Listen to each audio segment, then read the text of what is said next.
Hey guys, welcome to Noob Hall. This is our second episode because we're back by a popular demand, so that's exciting. I'm your host today, Rejection01. After the bloodbath between me and Duke, I emerged victorious. So I'm the new overlord for this week. We are joined by the still alive Duke somehow, Hey. by KalShadowStep. Evening.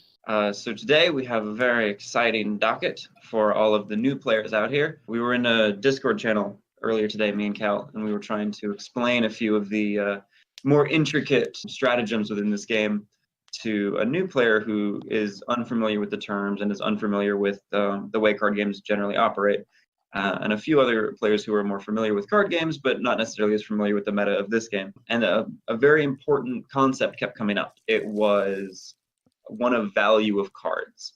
The value of cards is a very important thing that everybody needs to understand very quickly in this game if they want to do well with deck building or simple plays as well. A lot of the card choices when you are building a deck are going to make the difference between winning and losing right off the first couple turns, just because whoever's deck is more tuned and whoever's deck is more of a consistent game plan is probably going to win that game, depending on counters and whatnot.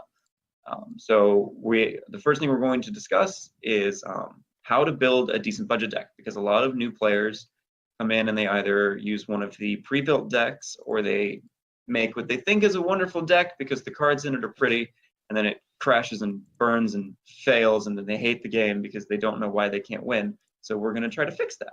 We're gonna try. The key word here is try. Through the magic of editing, we should be looking at a Budget Aggro Crusader at the moment. Yeah, magical editing.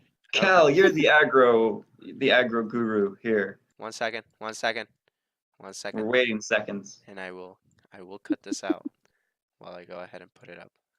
Seconds are being waited. We're waiting on the seconds. All right, aggro guru Cal, explain. So the most important thing with building an aggro deck is to pay attention to how many cards you're playing at each point on the curve. And by curve, I mean that little graph at the top of the screen that shows you how many of each mana cost you have, or magic cost, I suppose. So you cannot afford to waste Magica as an aggro deck. You need to be as sleek and efficient as possible. Your highest density of cards will be your 2 and 3 drops. There are different schools of thought on whether 1 drops are playable, and I'll probably go into that at some point in the future.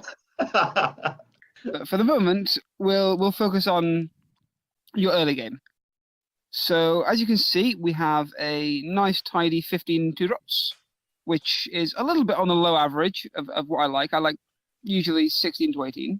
And you can see they all relatively do the same thing. Like, you have a large number of things that cost 2 and usually do on average 3 damage. Like, sometimes you'll flip your initiate, it'll do 4, sometimes you'll get it for 2, it averages out. Your Alex will sometimes get it for 2, sometimes for 5. It's usually a good day if you're getting it for 5. You have captains for charges, so you can usually assume that he's going to put at least 3 damage in himself. Do we have any more 2-drops? We have Fifth Legion. Fifth Legion's kind of a budget replacement for what should probably be Riftstains. Obviously, like, if we're talking in terms of 3 damage for 2 power for 2 mana being efficient, then obviously 4 damage for 2 mana is fantastic, and he's an epic, so you should definitely get those.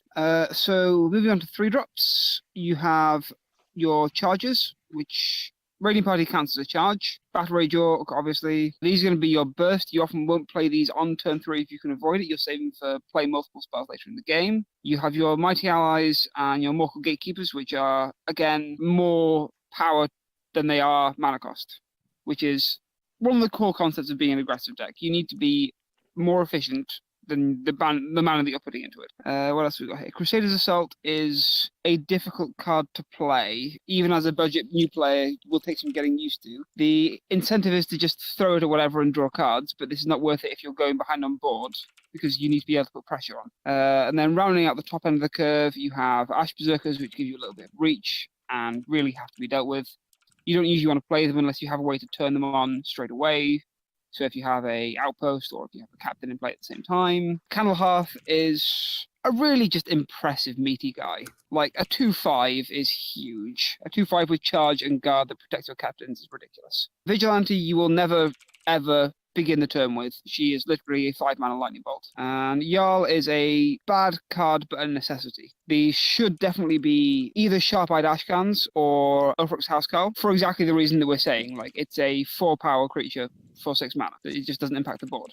Like, it gets bolted by especially bolts. So what would be the cards that you would replace for higher cost cards so people have an idea of what is making this a budget list and not just an actual list? You can easily play this with 0 legendaries.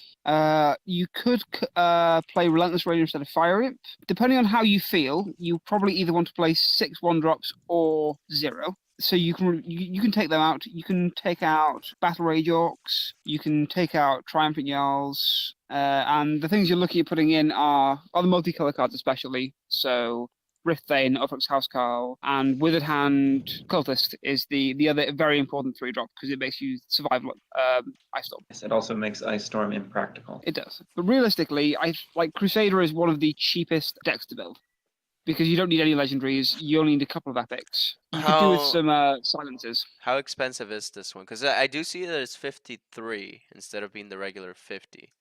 Isn't it? No. No, it's not. It is 50. Is it? It says We are- 47 red and then 6 yellow. Yes, but 3 of them are both. Oh, I see. Okay, you're right. I apologize. Noob hole. There's a we can cut that reason bit out. why that's the game. No, I'll put that in. It has to be. I'll cut this out though, or maybe I won't. I don't know. I haven't decided yet. It Behind is the an important scenes are thing to important. notice.